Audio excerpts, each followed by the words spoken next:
So we were talking about cyanobacteria as biofertilizers, and उसमें हमने example दिया था this one Cylindrospermum licheniforme.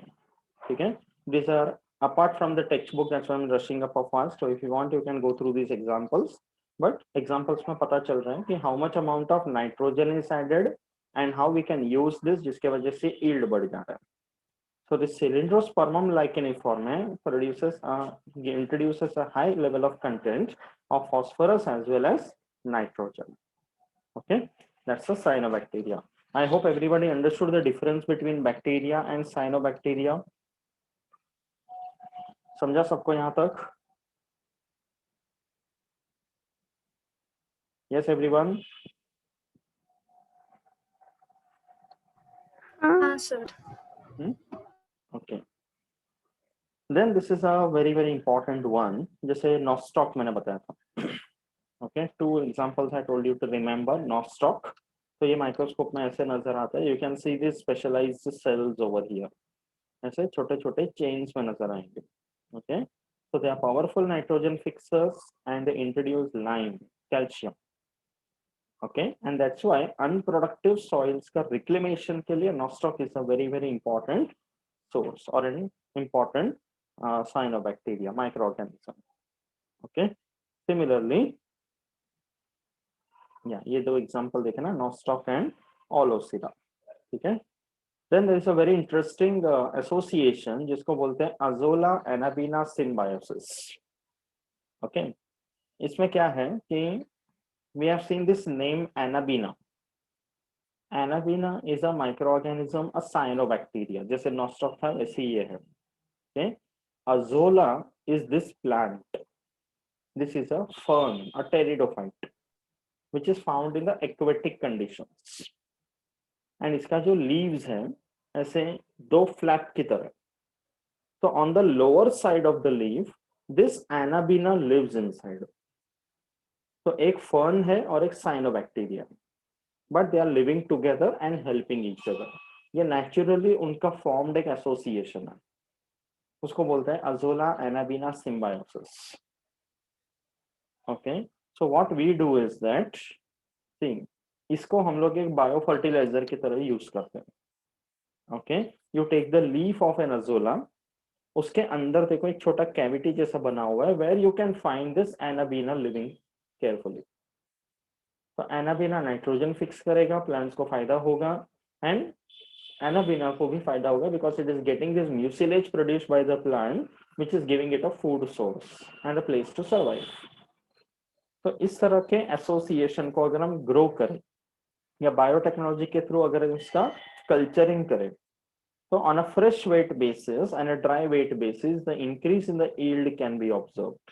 Specially ये सबसे ज्यादा फायदा है राइस के फील्ड में. Okay, so rice and azolla fish, because ये अजोला के लीव्स को फिश भी खाते हैं, तो फिश को भी न्यूट्रिएंट्स मिलते हैं.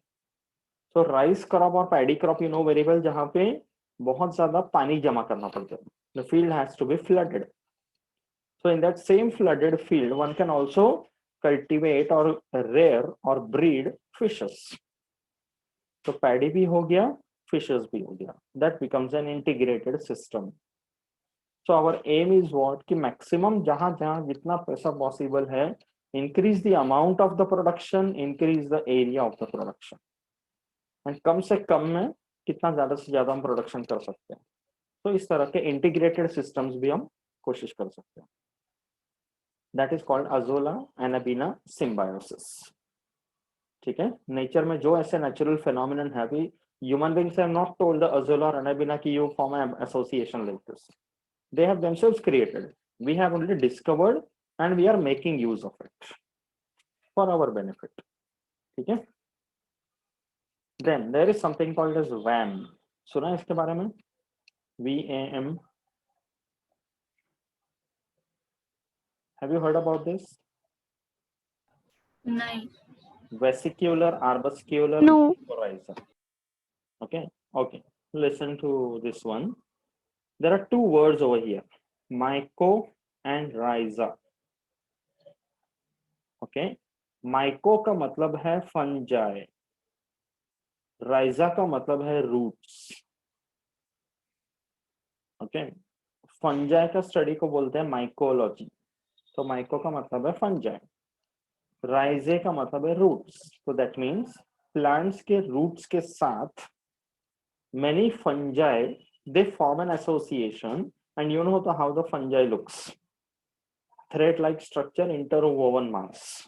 तो रूट्स के साथ अगर वो जुड़ जाएगा तो रूट्स का सरफेस एरिया जो है नेटवर्किंग वो बढ़ा देगा, it will increase the surface area of the roots. तो फंगल जो थ्रेड लाइक स्ट्रक्चर्स हैं उनको बोलते हैं hyphae. Okay, so this kind of hyphae will penetrate the cells of the roots, बाहर से रूट्स को इन्फेक्ट करके रूट्स के अंदर जाएगा, बट वो बीमारी नहीं करेगा। This will be harmless association. Okay, and अंदर जाकर रूट्स के सेल्स में you can see the small branchings which are produced, उनको बोलते हैं आर्बस्कल्स।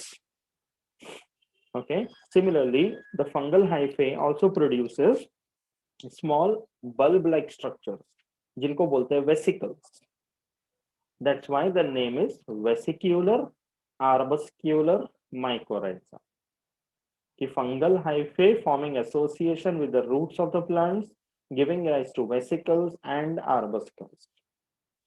ओके, तो सबसे पहले ग्रीन हाउसेस में जब ऑर्किड्स ग्रो करते हैं तो इसका इंपॉर्टेंस समझा के आता है कि अगर ऑर्किड के प्लांट्स के साथ माइकोराइजा ग्रो कर देते हैं तो कैसे उसका प्रोडक्शन बढ़ जाता है। So it increases the growth of the plant because the fungal hyphae are also thread-like structures, so more absorption of nutrients, okay, and it helps in production of high quality fruit। ज्यादा से ज्यादा nutrients मिल रहा है plants को तो fruits का quality बढ़ जा रहा है। okay, and also increasing resistance to environmental stress। Plants के लिए भी एनवायरमेंटल स्ट्रेस बहुत होता है, पानी कम हो गया, ज्यादा हो गया, सॉइल का क्वालिटी ठीक नहीं है, physical structure of the soil is not good, any such stress factor can be experienced by the plant। So in order to increase the resistance of the plant to such kind of a stress, this fungal hyphae helps। तो ज्यादा वो stress को survive करेगा तो better grow होगा। And there are various soil borne diseases, okay, जैसे bacterial disease हो गया, फंगल डिसीज हो गया, plants are infected by that continuously. Okay, so this VAM will provide resistance to that also। ठीक है, समझा VAM के बारे में एवरीवन? यस, हाँ। तो इसको भी हम बायो फर्टिलाइजर की तरह यूज कर सकते हैं। ठीक है, देन अंडर बायो फर्टिलाइजर जो नेक्स्ट इंपॉर्टेंट पार्ट है वो है सीवीड्स। सीवीड्स का मतलब है देयर आर सर्टेन एल्गे, कुछ एल्गे होते हैं जो सी के अंदर ग्रो होते हैं, ब्राउन एल्गे और green algae, sometimes even red algae, they have lot of nutrients. तो सी और समंदर के अंदर से उन एल्गे को निकालकर directly as a fertiliser we can use them, so they have their own set of nutrients. Okay, तो जैसे इस तरह से हम उसको कंपोस्ट की तरह बना सकते हैं, इस समंदर में से निकाल के लेकर आए and you make a compost like this and you prepare a bio fertiliser and then introduce this compost into the agricultural fields। तो ये हमें मिल रहा है एकदम free of cost. India has such a huge coastline from Gujarat in the west to Bengal in the east, including the islands। Okay, तो सी weeds हमें काफी ज्यादा मिल सकता है इंडियन कोस्ट से, तो उसको एज अ बायो फर्टिलाइजर काफी अच्छे से हम यूज कर सकते हैं। Example of sea weeds you can see, जैसे you have Gracilaria, okay, you have turbinaria, sargassum, ये सब उसका कंटेंट्स हैं, you don't need to remember all of them। okay, laminaria and fucus करके भी है, which are nothing but algae। तो इनको हम बायोटेक्नोलॉजी के थ्रू और प्रोपोगेट भी कर सकते हैं। सी दिस इज laminaria, ये ऐसे ही मिलते हैं प्लांट समंदर के अंदर। Okay, very big algae। Then you have fucus, these are all algae, इसमें बहुत न्यूट्रिएंट्स होते हैं। Some of them are also used for edible purposes. Japan वगैरह में जाओ तो डिशेस बनते हैं सुशी करके, वो सीवीड्स का ही बनता है। Okay, and then you can see more examples, जैसे you have this one, see this Gracilaria कैसे दिखता है देखो. Okay, so red seaweed है.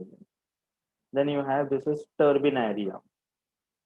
Okay, जैसे टुवर्ड्स ग्रीन एनर्जी में हमने टर्बाइंस करके पढ़ा था, तो उसमें से नाम पड़ा टर्बिनारिया, ऐसा उसका स्ट्रक्चर है.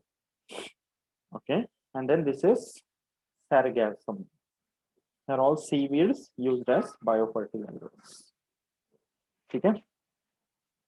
Have you understood everyone the importance of biofertilizers properly? Yes. Any doubt till here? ठीक है? So ready to answer some questions? यहाँ तक इस लेसन में हमने जो कुछ भी देखा cell biology and biotechnology, based on that quickly answer some questions. ठीक है? Just hold on for a second.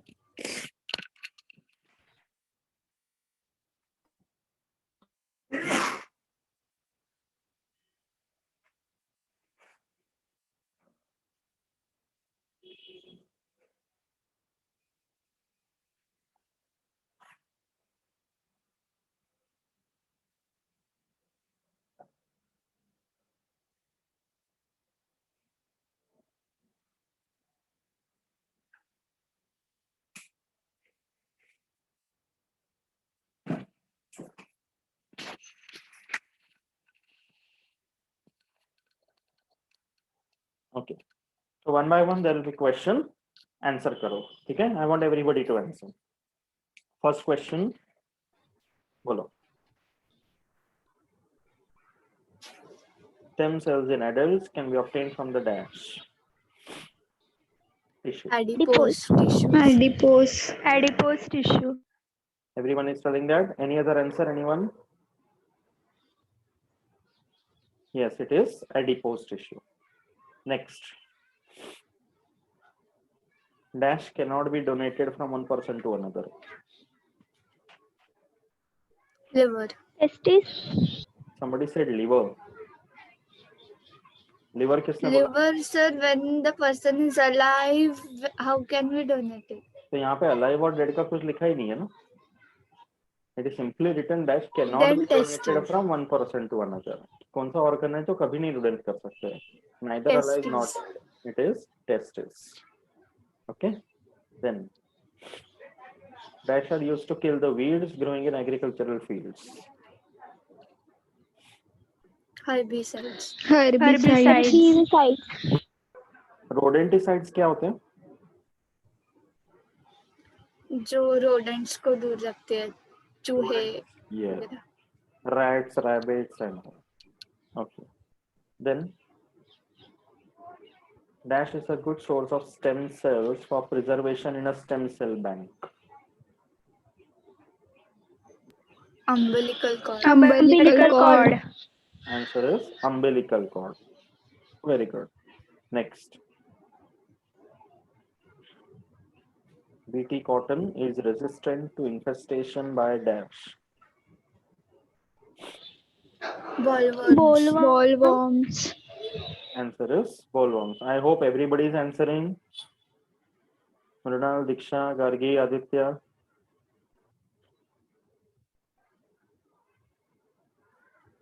Okay, next. Transplantation of Human Organs Act was put forth in dash.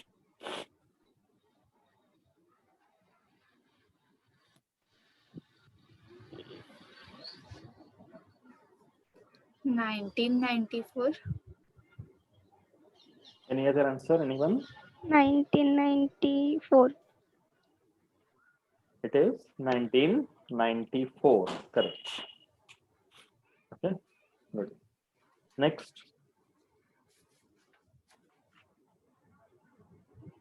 Bacteria biofertilizer that fixes atmospheric. Rhizobium. Everyone? It is rhizobium. Correct. Nostoc जो है वो cyanobacteria है, Gracilaria seaweed. Okay. Then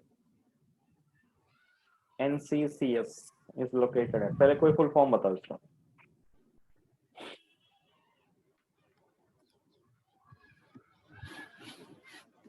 Full form of NCCS. Answer Pune है ना? Answer is Pune,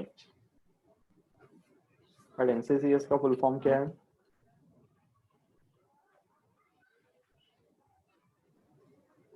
national centre cell science, national Cell Biology सेंटर Science. For cell science. Okay, दूसरा है NCBS, no national centre, वो है national centre for biological sciences, that is at Bangalore. ये है NCCS, national centre for cell science, जो पुणे में। Both are different institute. Okay, then biofertilizers are most valuable source of nitrogen. Nitrogen, it is nitrogen, correct. Then biotechnology does not incorporate the knowledge of softwares. Software, ध्यान से देखो। Literature sir, softwares चाहिए। नहीं, literatures. हाँ, answer is literature. Literatures but literatures literature चाहिए ना English. English अलग है, लिटरेचर अलग है, इंग्लिश तो ग्रामर लैंग्वेज नहीं हो आता गई। है। हाँ, बट लिटरेचर का मतलब है अपने नॉवेल्स वगैरह सब जो होते हैं वो नहीं यूज होता है ना बायोटेक्नोलॉजी में। ओके, बट सॉफ्टवेयर हाँ, चाहिए because literature. Nowadays we are using computers. अभी प्रोटियोमिक्स हो गया, जीनोमिक्स हो गया, so many softwares are used, databases बनते हैं, तो बायोटेक्नोलॉजी में काफी हेल्प होते हैं। ओके, एंड देन बताओ, cell biology also known as cytology. Cytology, it is called cytology. Okay, चलो, was it a good revision? Yes, हाँ। ओके। तो जब तक ये हाँ, होता है, we will proceed ahead. I will let you know when the ending is to be done. Another maybe 10-15 minutes or something. ठीक है? ओके, तो अभी बायोटेक्नोलॉजी का हमने एग्रीकल्चर में डिस्कशन किया। After agriculture the next important sector that is animal husbandry. तो what do you mean by animal husbandry? का मीनिंग क्या है?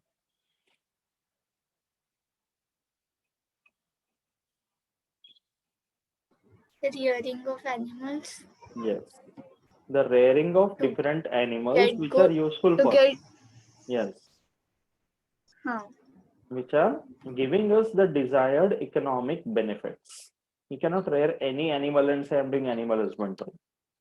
ठीक है? Okay, obviously all species are important in the nature, but यहाँ पे animal husbandry का मतलब है those species which we are rearing which are economically important for us. तो उसमें अलग अलग types आएंगे, ठीक है?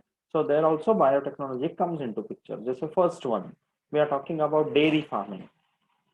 Okay, now India में you know very well dairy कितना बड़ा industry है, and especially when Amul came into picture, the dairy industry had a huge growth in our country, जिसके वजह से काफी सारा employment भी generate हुआ. Okay, so here in this dairy farming where you are rearing cows and buffaloes, okay, and अभी cows and buffaloes जब हम बोलते हैं तो उसमें male animals अलग है, female animals अलग है. So in dairy farming we require which one?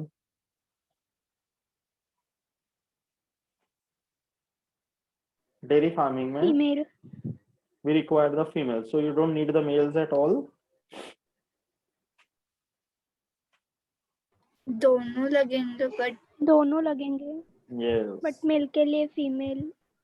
दोनों लगेंगे, but the number of males required will be less because in dairy but sir farming. Cows और बफेलोस तो दोनों।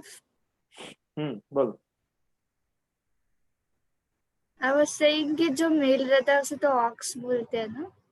वो अलग है, सी, हाँ, उसको बुल अभी बोलते हैं, cows. Bull. Okay, but male then क्यों ऑक्स। चाहिए यहाँ पर? Ox is a different animal, it's not cow. Okay, cow and bull है, एंड बफेलो के केस में ही बफेलो शी बफेलो करके बोलते हैं। Okay, ox is a different animal, उसका भी मेल फीमेल अलग है। रैम एंड ईव करके बोलते हैं, जहां तक मैं जानता हूँ। Okay, but here we are focusing mainly on, specially from Indian scenario, we have cows and buffaloes. Okay, तो मेल्स क्यों चाहिए? Because only when the males will be there, they will be available to fertilize the females, and the females will be able to give birth to young ones as well as produce something called milk, which is our most important output. Dairy farming करने का main M क्या है? ज्यादा से ज्यादा दूध, ठीक है? And then from that milk there are lot of different other products which are produced. That's again a different industry. अभी यहाँ पे बायोटेक्नोलॉजी कैसे आता है कि डेयरी इंडस्ट्री में from a given breed of a cow, cows and buffaloes के भी बहुत सारे ब्रीड्स होते हैं। तो Indian breed is different from an Australian breed, ऐसा करके, ठीक है? Within India also different states are having their own breeds, वो सब नेचुरली अवेलेबल वंस है। तो बायोटेक्नोलॉजी के थ्रू हम लोग क्या करते हैं कि वी डू क्रॉस ब्रीडिंग, कि अभी कोई पर्टिकुलर इंडियन ब्रीड है which is giving me say 150 liters of milk per annum. Okay, so I want the amount of milk to increase from that same breed. So what I can do, I can cross that breed with a high yielding breed of a foreign variety, so an Indian male or a foreign female, या vice versa. I can do the cross, and the hybrid which will be produced, instead of 150, अब वो मुझे 300 litre दूध दे रहा है। So that becomes a more desirable feature for me. Okay, with the same investment. So that is, जैसे plants में हम लोग कर रहे हैं genetic engineering, same way here also we are doing this. बहुत सारे इसमें अलग अलग टेक्निक्स है, MOET वगैरह सब आते हैं। ओके, ऑफ ब्रीडिंग है, आउट क्रॉसिंग है, so many techniques are there where we are increasing the output of the milk. That is our aim ultimately. But sir Yeah. Yes. वो काउ मतलब hybrid cow और buffalo Hmm. Harmful नहीं होतेगा, मतलब इतने long नहीं रह सकते ना उतने? नहीं, नेचुरली जो हाइब्रिड्स प्रोड्यूस होते हैं वो ज्यादा नहीं, नॉर्मल काउ हाइब्रिड्स नॉर्मली ज्यादा रहते नहीं है, नहीं रहते। या बट उसमें भी एक्सेप्शंस होते हैं कि sometimes what happens is such hybrids which are produce, उनका सर्वाइवल ज्यादा नहीं रहेगा, but they give milk in good quantities. तो हम लोग उसके पॉइंट ऑफ व्यू देख रहे हैं। Okay, so if the milk quantity is increase then it is good for us. And यहाँ पे दूसरा क्या चीज आ जाता है कि this dairy animals they also suffer from many diseases. So वो डिसीजेस को दूर रखने के लिए उनका ट्रीटमेंट, उनका मेडिसिन, वो भी बायोटेक्नोलॉजी से बनते हैं, so that less number of animals या no animals are infected by any disease and the output increases for us.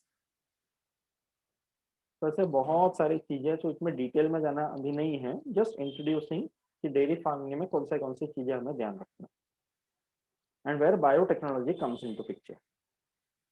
And then after this you have also seen in microbiology कि दूध निकलने के बाद उन दूध के हम कितने सारे प्रोडक्ट्स बना सकते हैं। There again microbiology and biotechnology comes into picture, so that is also a part of dairy farming. Okay, so dairy farming is such a huge industry. Similarly you have poultry, animal husbandry में ही दूसरा आएगा poultry. ये दो सबसे बड़े industries है animal husbandry में, correct? What do you mean bye poultry? Poultry मतलब क्या? रेयरिंग ऑफ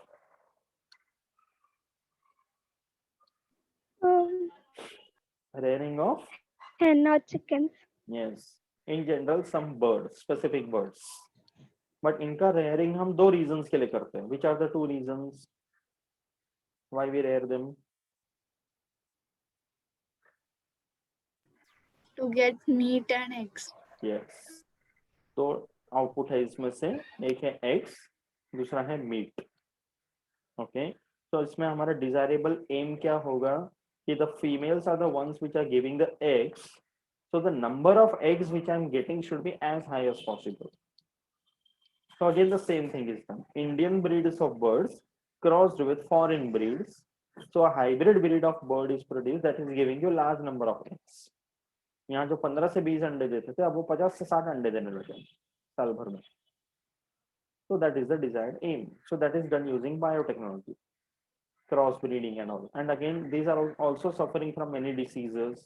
तो उनको दूर रखने के लिए भी biotechnology can help. Okay. And the other thing is meat. अब मीट के लिए उनको ज्यादा से ज्यादा प्रोटीनेशियस डाइट देना होता है, कि ऐसा डाइट हम बनाते हैं using biotechnology, where when we are feeding them using that the flesh content of the birds increase, तो उसका मार्केट वैल्यू बढ़ेगा. That is the meat content. In both the ways it is economically useful for us. So understood how biotechnology comes into picture. The case of poultry, कि biotechnology है, इतने सारे तरीके हैं. That's the reason you get this kind of delicious dishes on your plate. ये omelette खा लिए या चिकन के डिशेस खा लिए. So next time whenever you are consuming that, recollect this. है कि नहीं? Right? And as far as I know, all of you are non-vegetarians, right? सब लोग खाते हैं? Yes. Okay, great. खाते हैं सर, बट घर पे नहीं होता, like once in a while कभी तो भी, ऐसा Okay. नहीं. Okay, no problem. That is अपना अपना चॉइस है वो, बट यहाँ पे बता रहा हूँ मैं, राइट. नेक्स्ट है एपीकल्चर.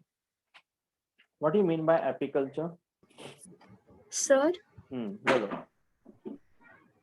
रियरिंग ऑफ गोट्स वगैरह किस में आता है फिर? गोट्स का जो रेयरिंग वगैरह होगा वो भी डेयरी में ही आएगा. और शीप? शीप भी उसी में आएगा. शीप शीप का भी, बिकॉज शीप का भी मिल्क भी लिया जाता है, शीप का वूल भी लिया जाता है. Okay, so somewhat you can introduce that in dairy itself, but वो बहुत ज्यादा नहीं है जितना बाकी एनिमल्स का है. ओके, ऐसे अगर पोल्ट्री में देखा जाए तो टर्की, डक, गीस, वो सारे बर्ड्स भी होते हैं ना. That is also a part of poultry. हाँ. Okay, what is apiculture?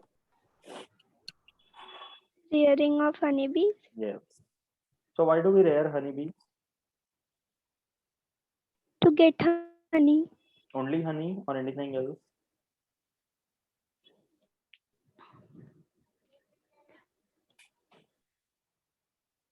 Anything else you get? to get wax. Yes, the bees wax.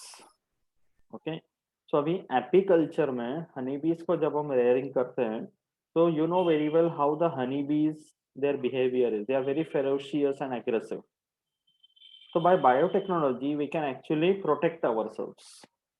कि हनी बीज को हम रेयरिंग भी कर रहे हैं, but at the same time they are not attacking us, क्योंकि हनी बनाने का टैलेंट सिर्फ हनी बीज के पास है. We are only stealing that for our benefit. Okay, so honey bees when you are rearing, you are getting good quality honey as well as the bees wax. तो यहाँ पे बायोटेक्नोलॉजी और क्या कर सकते हैं कि increasing the number of the honey बीज by providing the honeybees with its own food. अभी हनी बीज जो है वो अंडे ऐसे जगह पर डालेंगे जहां पर उसके आसपास फ्लावरिंग प्लांट्स हो. तो we can grow plants around the artificial bee hive where the honey bees will get their food. उनको नेक्टर चाहिए प्लांट्स का, तो वो बहुत अच्छे से नेक्टर ले लेंगे, ज्यादा से ज्यादा हनी बनाएंगे, and then we can use it for our benefit. So there are artificial beehives which are produced. So that becomes a part of apiculture. Okay, and then you have something called sericulture. ये भी पता है? Rearing of हाँ. Silkworm. silkworms, है ना. तो ये textile industry में कितना बड़ा बेनिफिट है. Okay, this is the adult silkworm. ये उसके कैटरपिलर, ये उसके eggs, and the eggs will hatch, the larva will be produced, the larva will produce a cocoon. The cocoon is nothing but it is the hardening of the silk, which is its own salivary secretion. वो हम लोग harvest करके लेते हैं and we process that further to make the silk. तो silkworm के larvae जो है वो मलबरी प्लांट्स पे फीड करते हैं. तो ये एक अलग इंडस्ट्री हो जाता है कि where we are actually providing them the mulberry plants, we are giving them the place to breed, lay their eggs, produce the cocoons, and then you take the cocoons for our own benefit. तो अलग अलग तरह के silk हमें मिलते हैं। तो animal husbandry में यहाँ पर भी बायोटेक्नोलॉजी आ जाता है, ठीक है। It becomes a different industry altogether. And then you have pisciculture and fishery. तो सोचो ये कितना बड़ा इंडस्ट्री है again in a country like India where there is no shortage of water bodies, है कि नहीं। इनलैंड फिशरी है, कोस्टल फिशरी है, ओके, आर्टिफिशियल फिशरी होते हैं, अलग अलग टाइप के फिशरीज है। And when you say fishery it doesn't mean only fishes, it includes all types of sea food. तो you have prawns, lobsters, crabs, है ना, श्रिम्प्स, या जो भी अलग अलग non vegetarian sea food dishes है जो कंज्यूम किया जाते हैं, उन सब का rearing and breeding. So you can increase the number of the fishes by providing them a proper site, giving them proper amount of the food in that site ताकि उनका breeding बहुत अच्छे से हो सके, and then you get the fish in your plate. Okay, making them disease resistance using biotechnology so that whatever you are harvesting is of good quality. Again इसमें breeds भी आएंगे अलग अलग. So when all these things the biotechnology comes into picture. Okay, so India में ये भी एक बहुत बड़ा इंडस्ट्री है, फिशिकल्चर एंड फिशरी। सर या बोलो। नॉट जस्ट रिवर और सी से मिलते हैं, बट कुछ लोग पैडी फील्ड्स में भी कल्टीवेट करते हैं। अभी वो अजोला के केस में मैंने बताया ना कि जहाँ पर पैडी फील्ड्स का कल्टीवेशन होता है वहां पे फील्ड में पानी भरा हुआ रहता है। तो अजोला एंड फिश का, एनापिना फिश का rice fish integrated system develop करते हैं। वो भी पिसिकल्चर में ही आता है। Yes, that is pisciculture along with agriculture integrated system.